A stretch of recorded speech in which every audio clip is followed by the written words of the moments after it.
I think we stumbled into one of those never-ending labyrinth chapters again. When we enter the school building, we find that the red fog has filled the halls as well, ruining our visibility. The hallways seem to go on forever, and the classrooms lining both sides are distorted. Though this is similar to the way this building had been in the TV world, the red fog increases the creepiness tenfold. The fog even mutes our footsteps as we proceed.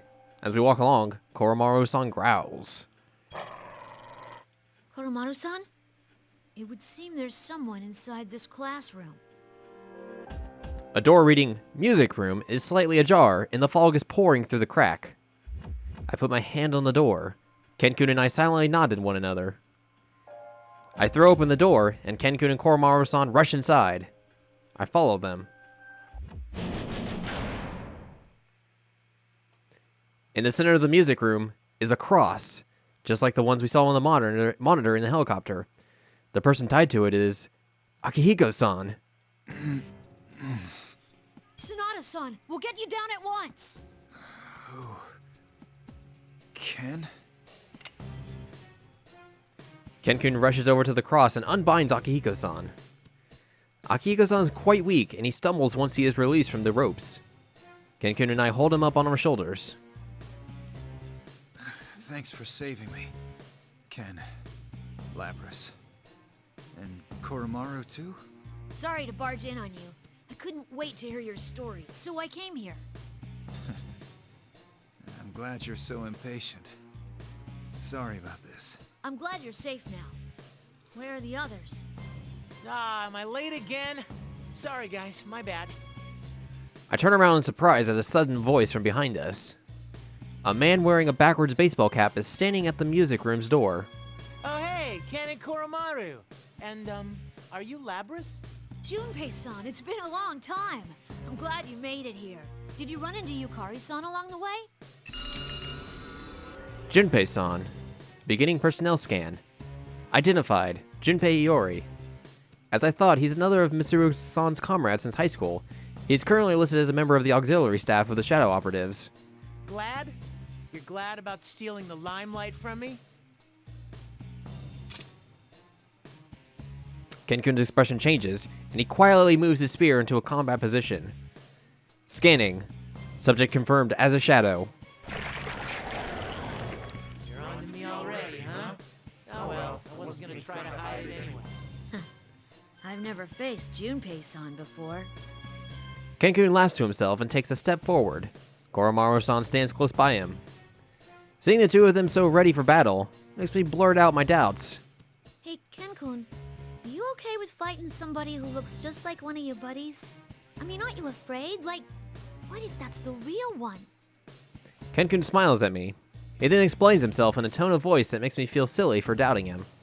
That's a silly question, Labras-san. Even if it did turn out to be the real Junpei-san, if I'm truly being challenged, then I can never back down. Truly challenged? Yes. When it comes down to it, I will stand up and fight for anything I truly believe in, even if I must do so against my own companions. Looks like you're finally learning to talk like that, Ken.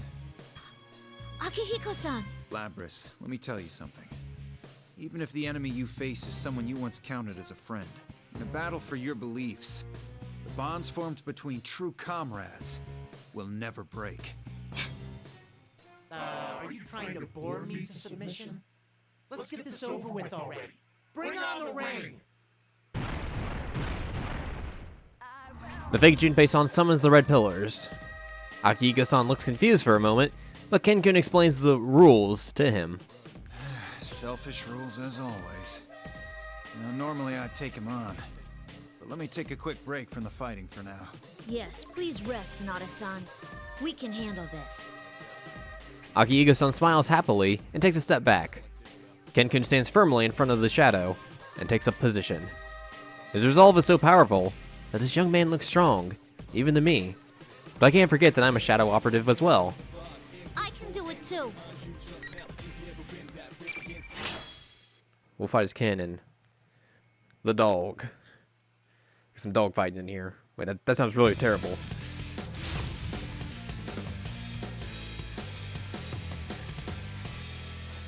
Let's get some fighting as the dog. There we go. That sounds a lot better. Final.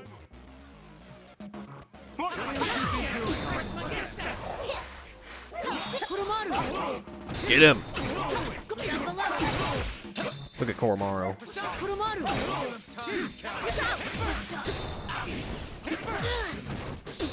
No! Son of a bitch. Not done yet! Finish him! Kurumaru! No good! Kurumaru! No good! How? This is what my power is. Here goes! This! Kurumaru! Flaming dog! This attack! Your history! Now's not the time for me to give up!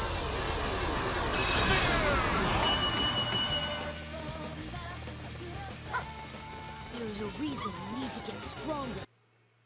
We put him into the disco ball of victory and won the fight.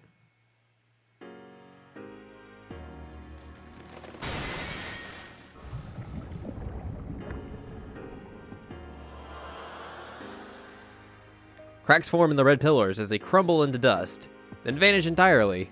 At the same time, the form of the fake Junpei-san melts into a black vortex. The proof that he'd been fighting a fake makes me feel a little relieved. Are you alright, Sonata-san? I wish I could say I was, but I'm pretty exhausted. I won't be able to call on my persona for a while. I guess that cross drains the spiritual energy from whoever's stuck on it. Koromaru-san speaks up, as if trying to get our attention. The remains of the shadows swirling about the center of the room release small balls of light that rise into the void above the room.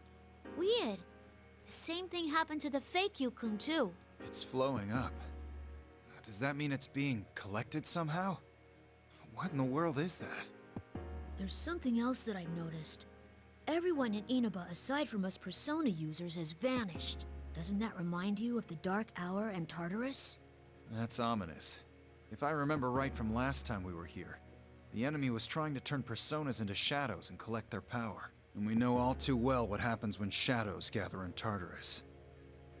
Sonata-san, immediately after we reached Inaba, we were attacked by someone who looked very similar to Ikutsuki. Ikutsuki? That's impossible. We saw him. Yes, though I don't know if it was really him. But one of the Persona users from Inaba, Naoto-san, knew about Ikutsuki. The detective, huh? So they're running around out there too. Indeed. I wanted to find an explanation to this situation as soon as possible, so we shared what we knew with each other. This is their town. No matter how much we might try to stop them, they have the right to protect this place. Mitsuru knows that at least, though it seems like she was trying to bear the entire burden herself again. And they're all incredibly skilled, too. If we can meet up with them, we'll be able to solve this case that much quicker. You made the right call, Ken. Thank you. Ikutsuki, huh? If he's really behind this, then we're at even more of a disadvantage. Sorry, Ken, but let me make sure I've got it all straight.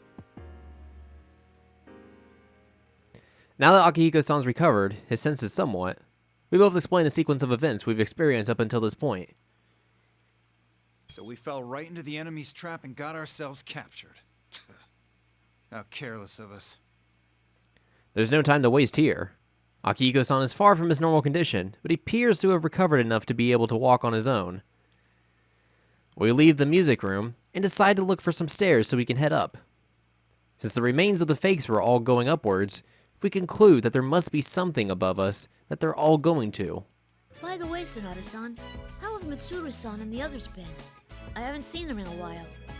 I hadn't seen her in a long time till I got back either. Don't worry, she hasn't changed at all. If anything, she seemed even more dreadful. I see. I don't know if I should feel relieved or worried. What, does Mitsuru-san scare you too? She's always really nice to me. You just don't know how frightening she can be. Try getting hit with that kick of hers. You won't eat normally for a week. She's very intense, and that's coming from me. Now that I think about it, I can't believe she was just a high school student when we met. Huh. If that's the case, then I'll try asking her to start being nicer to you two. You can't. Don't! You don't have to get so flustered, you know? These two had been so calm and rational when confronted with the fake Junpei-san. Seeing them so distraught over the thought of this, I can't help but laugh. Akihiko-san and Ken-kun smile with embarrassment. Goromaru-san walks on coolly, as if this was no concern of his. It must be rather difficult to have to act against one's true feelings.